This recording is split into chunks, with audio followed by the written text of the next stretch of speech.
right, well, good morning, everyone. We are glad that you are here this morning. Happy Father's Day to all of our dads. I know there's a Grandparents' Day, but I know I always want to say Happy Grandparents' Day for y'all that taking care of your kiddos and stuff. So again, Happy Father's Day to you all. We are going to continue in Nehemiah today. And, of course, we ended actually chapter 13 yesterday. So the next 3 weeks, including this week and the next 2 weeks, we're going to kind of look at the overall picture of Nehemiah. And I think I've told you this before, the last week, we will look at kind of what happens next after Nehemiah. Next week, though, is going to be hopefully a lot of audience participation where the question is what stands out to you, or what have you learned as we have studied Nehemiah? So again, kind of be thinking of that, because if only one or two of you all answer, this is going to be a very long 45 minutes, okay? So what are some takeaways, I guess is a good word that we use in education. What are some takeaways from the book of Nehemiah? Again, especially, how can we use it in today's age? What can we learn from it in order to help us in our Christian walk? Today, though, I want to look at leadership. I want to look at basically Nehemiah as a leader, and what kind of characteristics, what kind of brings all that out, and then we'll talk about basically leaders and leadership is kind of what I've titled today's lesson. So, what makes a leader? What makes a leader? Self-esteem, okay. Yeah, okay. Some people have it, some people don't. All right.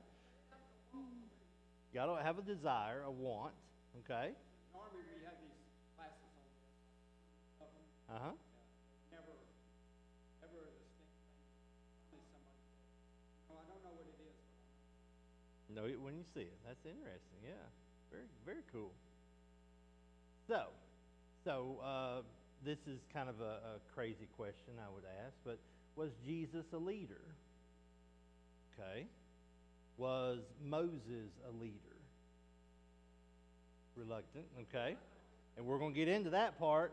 We're going to get into that part as far as characteristics go. Right. Yes, and I do want to, and I think that's a great transition later on in the lesson, because I want to look at, when you look at leadership, and again, I overall, I want to tie this particular lesson into kind of, I want to wrap it up with what we're talking about on Wednesday nights, about as far as being missional, as far as, kind of that going out there, and so I do want to kind of, I want you to try to connect that a little bit with what's going on Wednesday nights too. This leadership, there's people that in order to be missional, you got to have that desire, you got to have the self-esteem. You might be reluctant at first. So again, I kind of want to link some of those characteristics with today's lesson, with kind of our thought process on Wednesday nights too. Was David a leader? Okay. Let's shift out a little bit into secular history. Was Hitler a leader? Yes. Was Stalin a leader? Genghis Khan. Genghis Khan was Mongols, if y'all don't know who that is. Yes. Yes.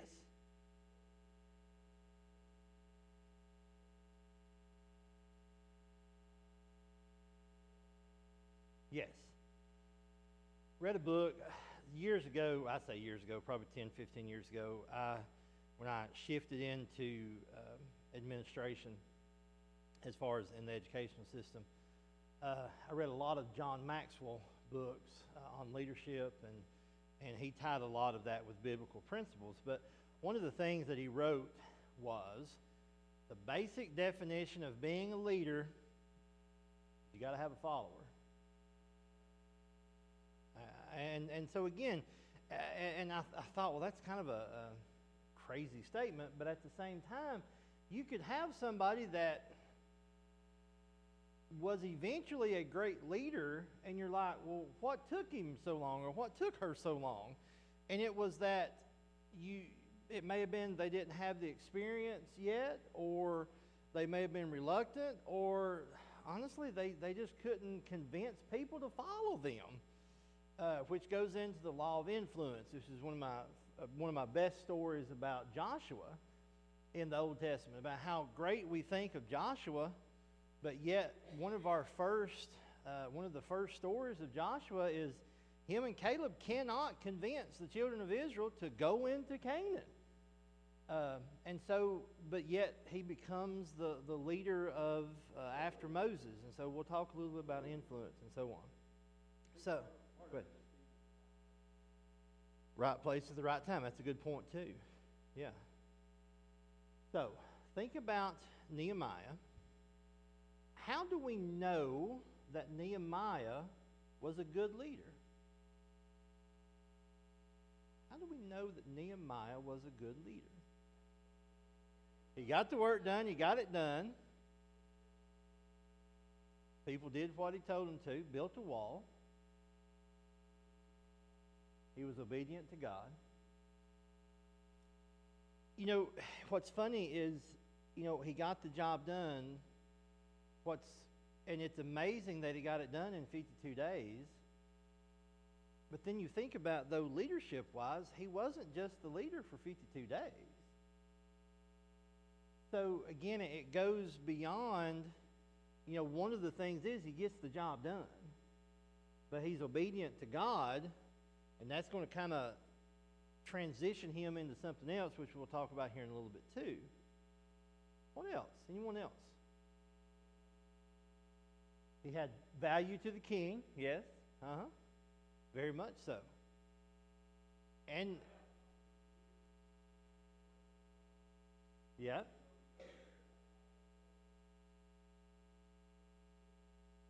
Yep. Yep. An interesting thing to think about. What is the difference between this one got there first. True.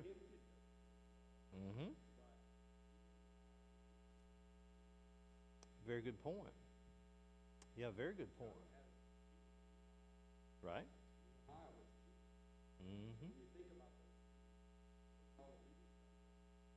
Yeah. Levi, that's a very good point. Yeah. They got it done. Yeah, again, if you didn't hear that, it would be really good if you did read Ezra. If you've not read that, read Ezra. Ezra came before Nehemiah. There was 3 different groups that came back from the exile. Ezra came before Nehemiah. But if you remember our very beginning in chapter 1, Nehemiah asks, hey, how is it in Jerusalem? And it's like, the wall is down. I mean, it was they had rebuilt the temple, though. If you read Ezra, they've rededicated the temple, but yet they are still defenseless. They do not have a wall in order to help protect them. So it is very good contrast between Nehemiah and Ezra. And again, it kind of goes back to what Al said earlier. It's the time and the place, as well. All right. So, accomplished what his objective was. He was a godly man, devoted to his mission. He was smart. He planned. Well, no, I'm going to skip that one for just a minute. All right. So let's look in reverse order for just a moment. What makes a bad leader?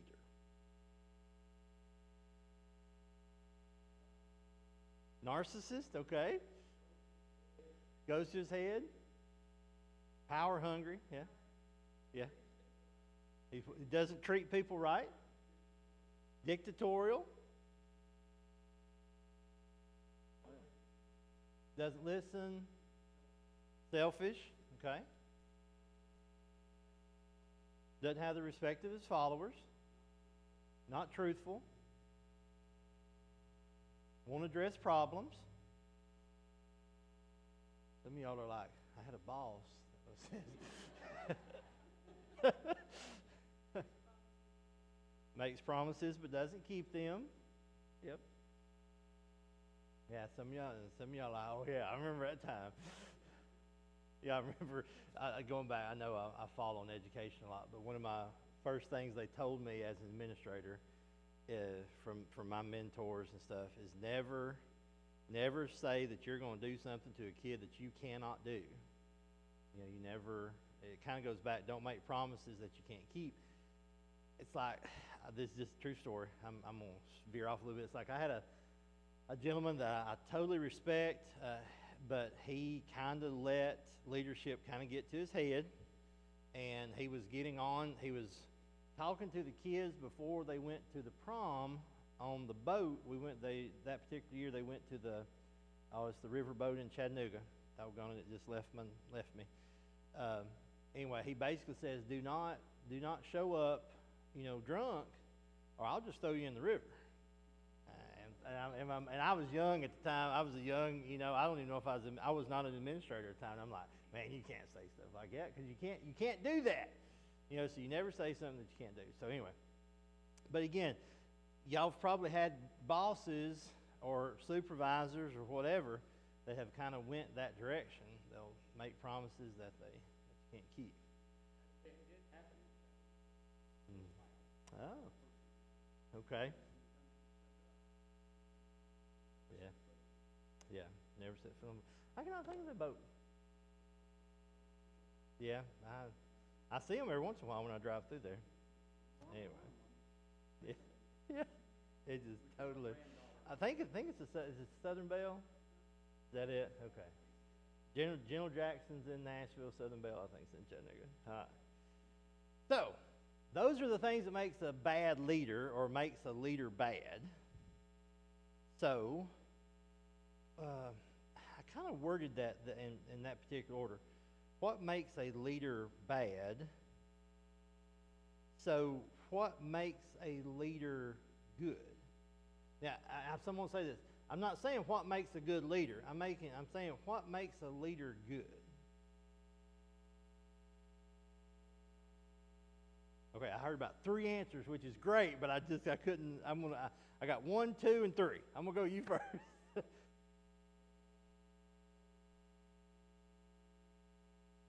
Okay, lives a life in front of others as well as alone and is well respected. I'm gonna come back to that one actually. Yes, I got 2 more. Makes the right decisions. Yeah.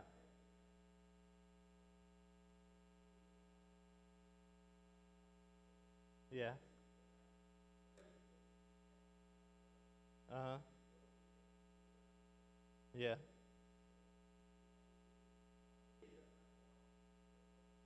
Yeah. Yeah. Yeah. Yeah.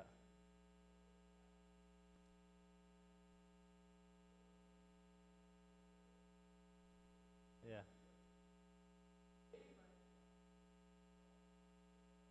Yeah.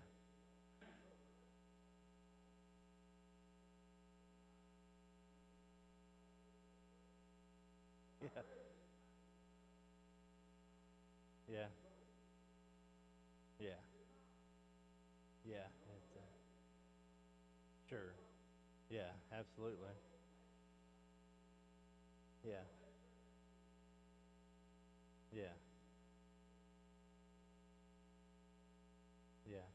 And sometimes making those right decisions can be hard to do, even though you know it's the right decision to make. Um, I know, again, going back to history, um, I was not around during the Cuban Missile Crisis. Okay, some of y'all you're glad you wasn't because, but there's a scene. I cannot think of the person that made the statement, but it was well, what if we do this? Well, then they'll do this, and okay, well if they do this, then we've got to do this, and if we have to do that, then they're going to respond by doing this. So what happens next? And the famous statement during that time frame is, we hope that cooler heads will prevail. You know, again, sometimes you have to make that right decision when no one else agrees with you, but you know it's the right thing to make. All right, so what else makes a good leader? A good listener? Yeah. Okay.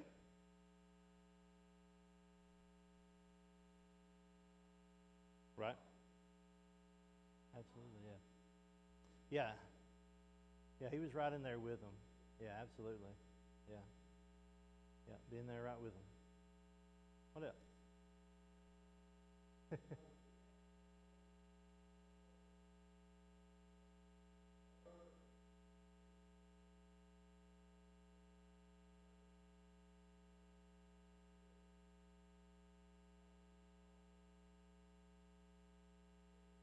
That is correct, yeah. So, let's look at a few common characteristics of what makes a good leader. What was mentioned was doing things the way you are in public is the way you are in private, and you get respect from others.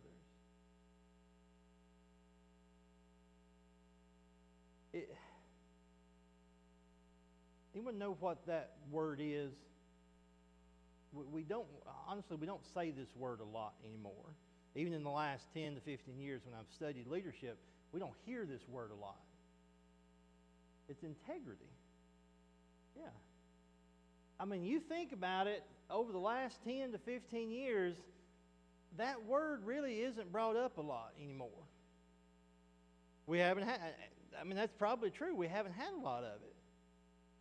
And now, granted, it may be because, you know, everybody in the world has a camera on them that can video, you know, whenever and wherever, and maybe that's why, you know, you don't hear a lot about integrity. But it's really, if you look biblically, it's one of the top things when it comes to being a leader, is basically the way you act when no one's looking is the way you act when everybody's looking.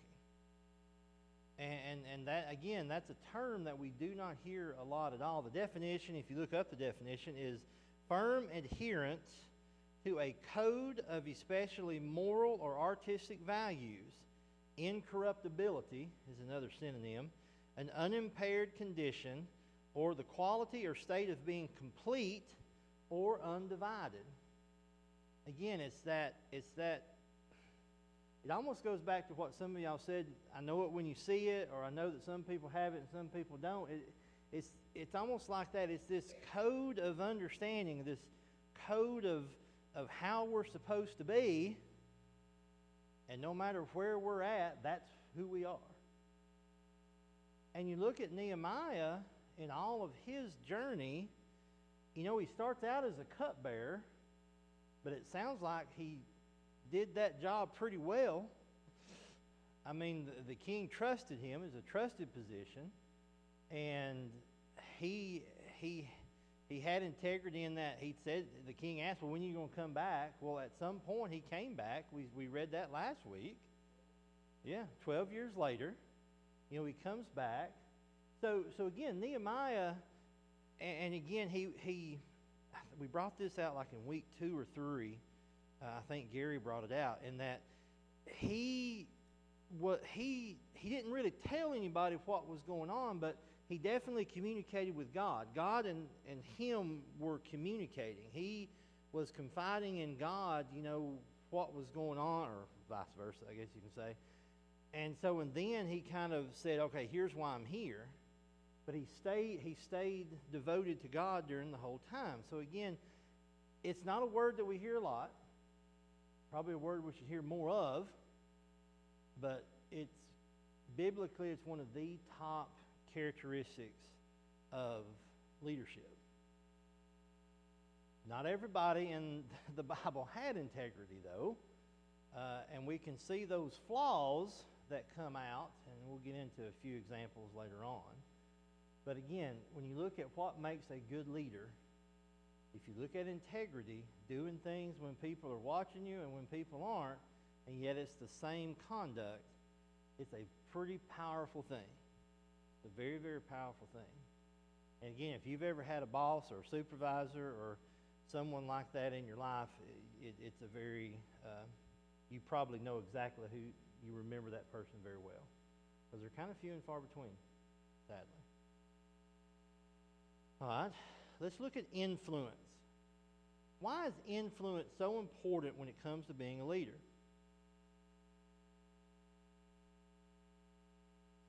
Why is the power of influencing others so important when it comes to being a leader?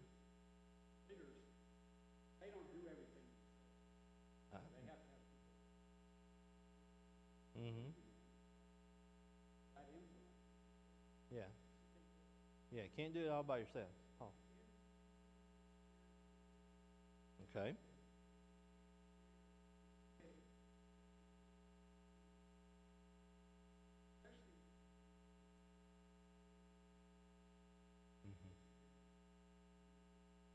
Yeah. Yeah.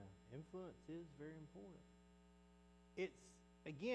It's showing your vision to where your followers will trust you, believes in you, shares the same vision, which is very important too, and together, walking together, side by side, or however you want to word that, move toward that mission, that objective.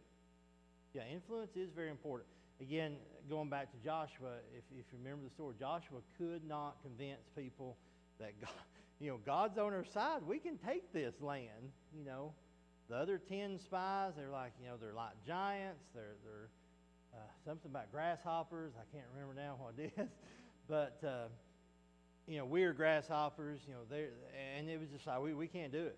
We can't do it. And to the point, if you read the story, and this is what's so amazing to me about the story, is Joshua and Caleb, they are just adamant that they can take it to the point where they are about to stone them and kill them just so they could just shut them up. And it wasn't, and the only thing that stopped them, going back to this cloud that Nehemiah talked about and referred to, the cloud basically appeared in the tabernacle, and everybody just kind of stopped. Like, oh, wait a minute, what's going on? And that was kind of when God was done with that present generation. And so that's why the wandering in the wilderness for so long. And Joshua and Caleb being the only ones that actually made it into the promised land. So influence, and again, if you remember, Joshua became very influential. He became the leader of the nation. All right. I don't know if someone mentioned prayerfulness, but basically devoted to God is a very, very good trait. We talked about prayer, I think it was Wednesday night a few weeks ago. I think Matthew talked about, had a Bible study on prayer. Delegate is another term. Al mentioned that about having followers. Again, if you are a leader, then you have followers. Then you need to delegate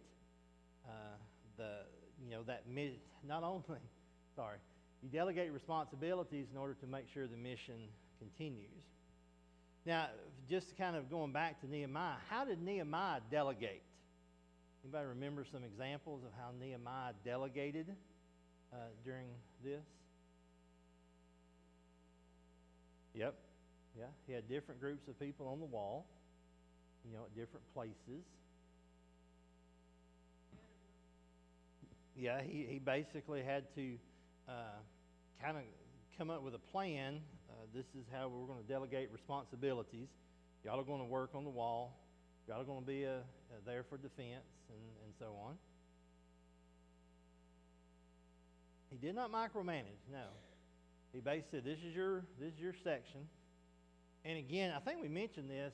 It appears as if the sections seemed like was a kind of important part to the people that was building it.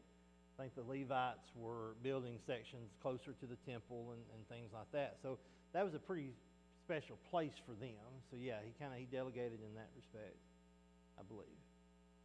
Anything else? Delegates.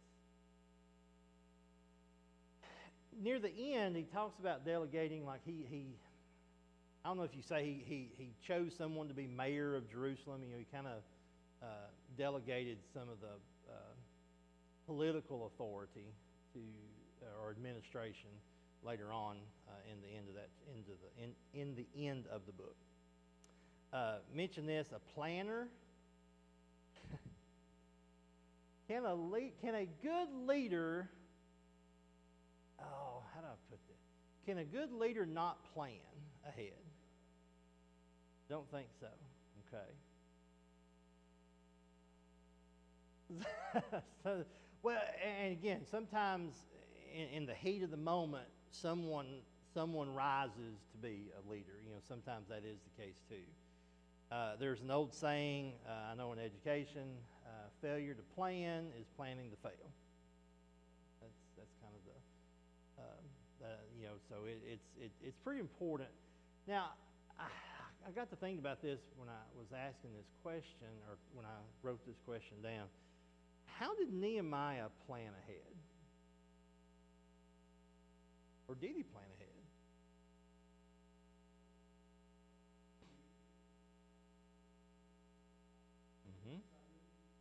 Right? Yeah. Yeah. Yes. Right. Yep. Because there was a safety concern, probably. Yeah. So he planned for that.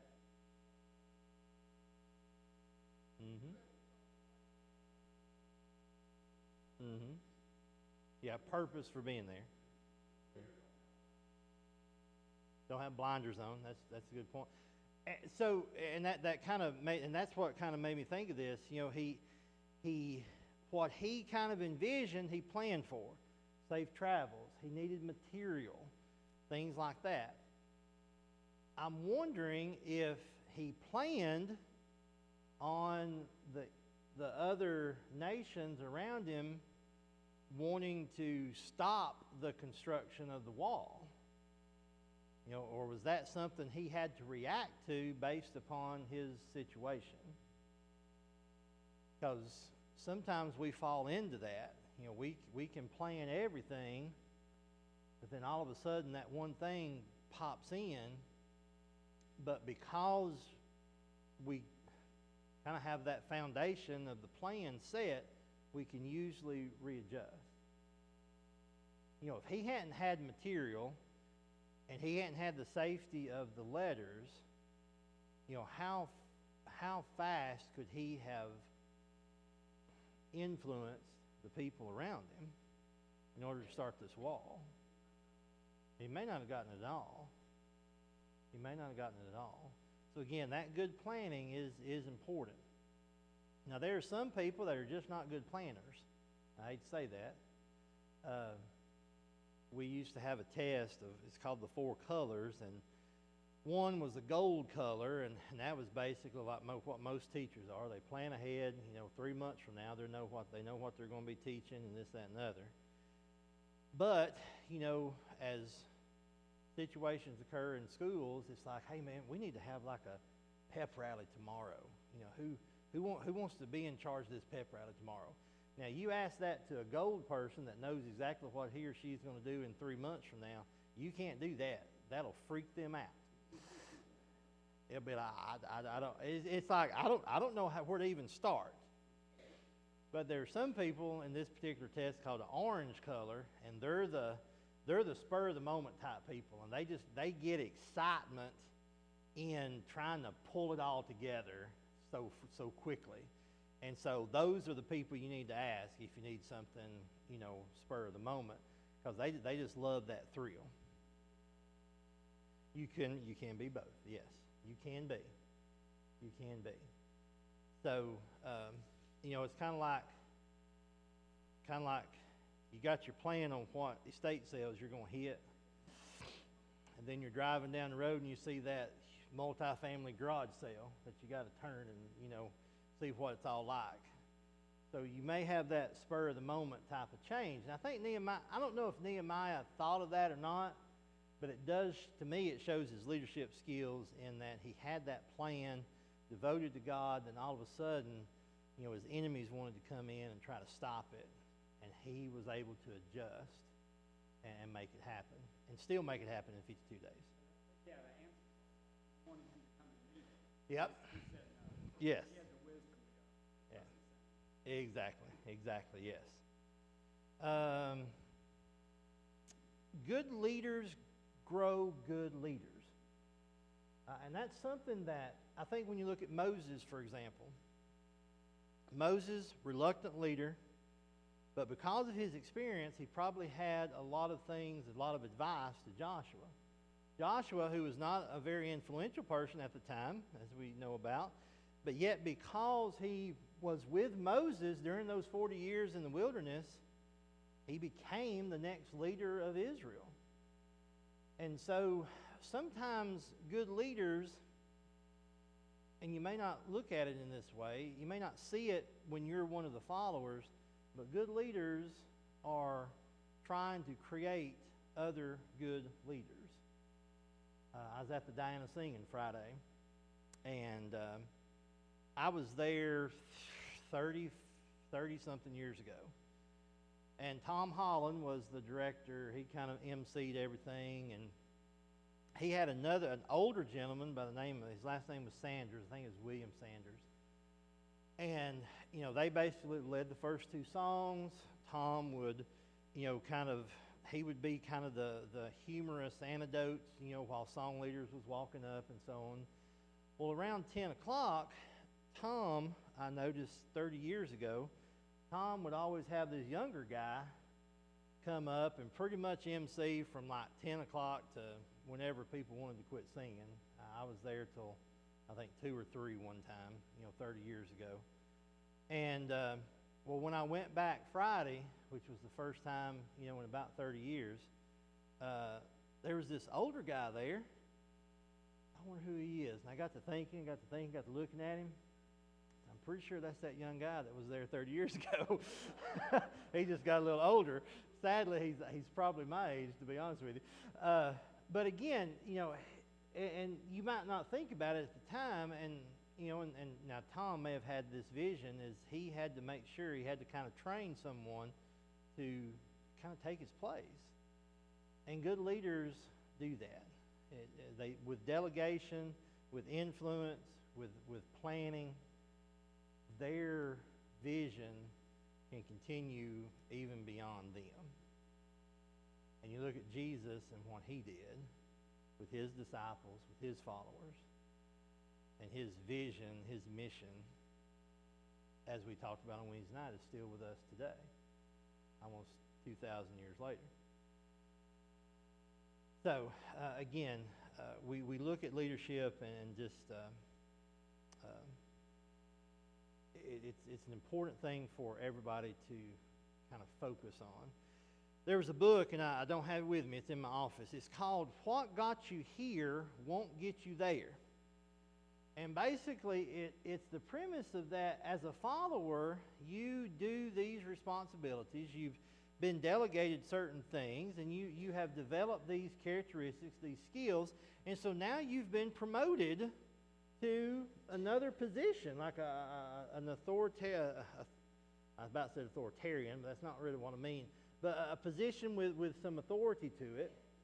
And because you're in this new position, some of the things you did when you were a follower, you've got to change. You've got to adjust. You got to kind of have a transition. So as I was thinking of that book and Nehemiah, was there a time when Nehemiah had to transition when he was leading this group of people?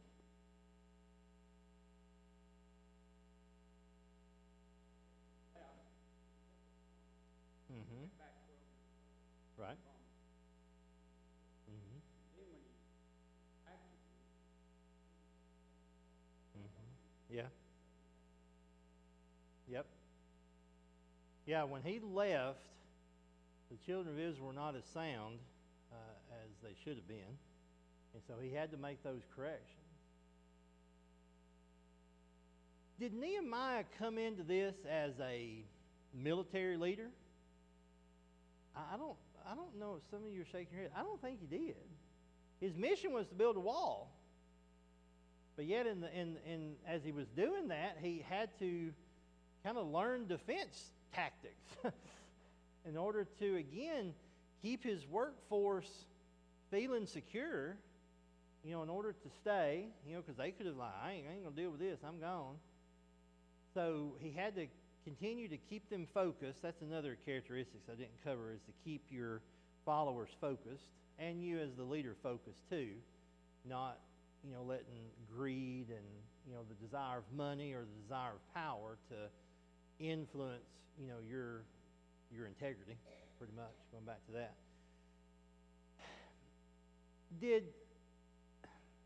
It's almost, Nehemiah had to do two types of leadership. I don't want to say he was the spiritual leader, but he kind of had to, kind of kick the Levites into motion, so to speak.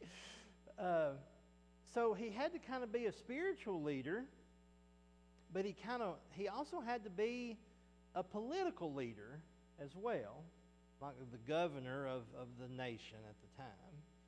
So he kind of had to do a couple of different roles. Now, once he built the wall, his military leadership wasn't necessarily needed as on the spot or at any moment.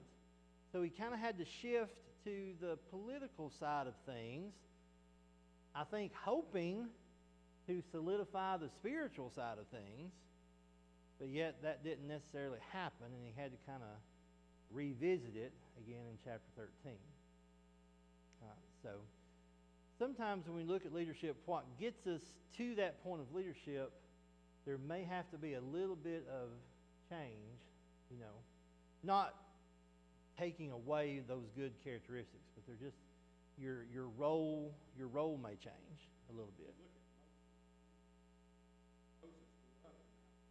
Right? Mm-hmm. Right. That's true. Mm-hmm. Yep. Yeah. Yep. That is true. Very, very true. Yep. Very true.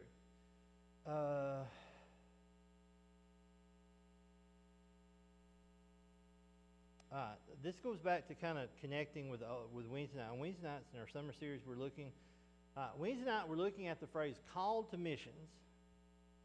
So, again, because of that, as we go through Wednesday night, there may be some missions, some objectives that people may want to do or to lead. So, what skill set or what characteristics does someone need to lead a mission? Now, I'm not necessarily talking about overseas missions, but like a community type mission. What kind of skills or characteristics would someone need in order to lead something like that? Adaptable, understanding of the mission, desire, able to communicate. Yep. A good organizer, going back to planning. Yep. Recognizing other strengths and talents in order to delegate, and again, that walking alongside each other. Yep. And going back to strengths and talents, it's one of those where, as a leader, you want to strengthen what the strength they have, but also as you do that, you're going to see some weaknesses, and so you can help them with their weaknesses. Again, going back to good leaders help create other good leaders, because again, you're walking that path with them. What else?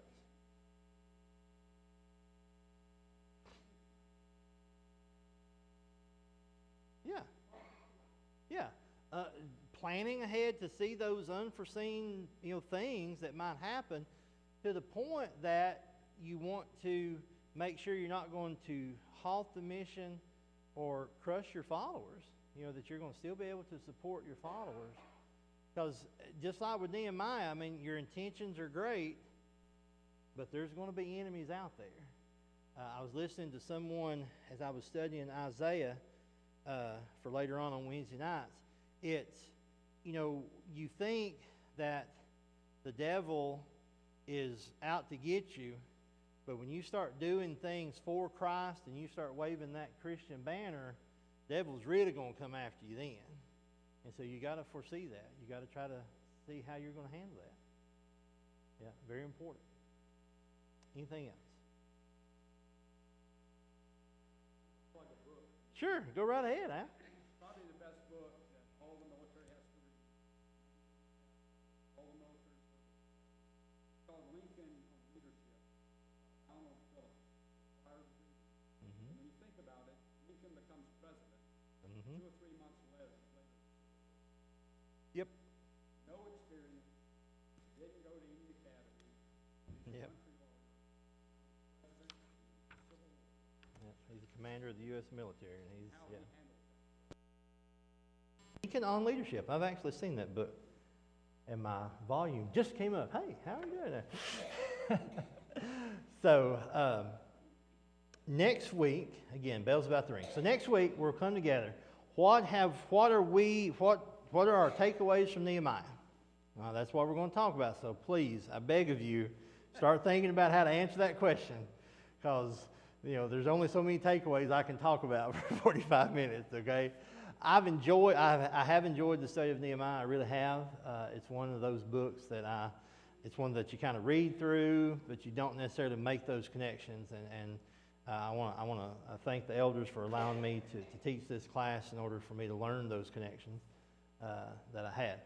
So next week is what we gained from Nehemiah. What's our takeaways? And then the last week of June the 29th,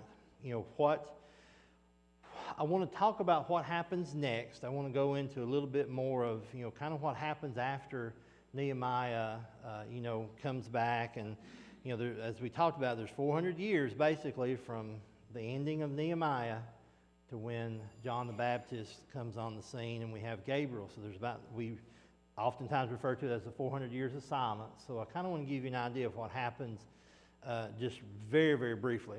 A little bit of world history on those 400 years. But really, the last class is how can I use what I have learned in Nehemiah in my Christian walk for today. So those are the last things we'll talk about for the last 2 weeks. All right. Thank y'all for y'all's comments this morning. We'll come back together here in just a few minutes. Thank y'all.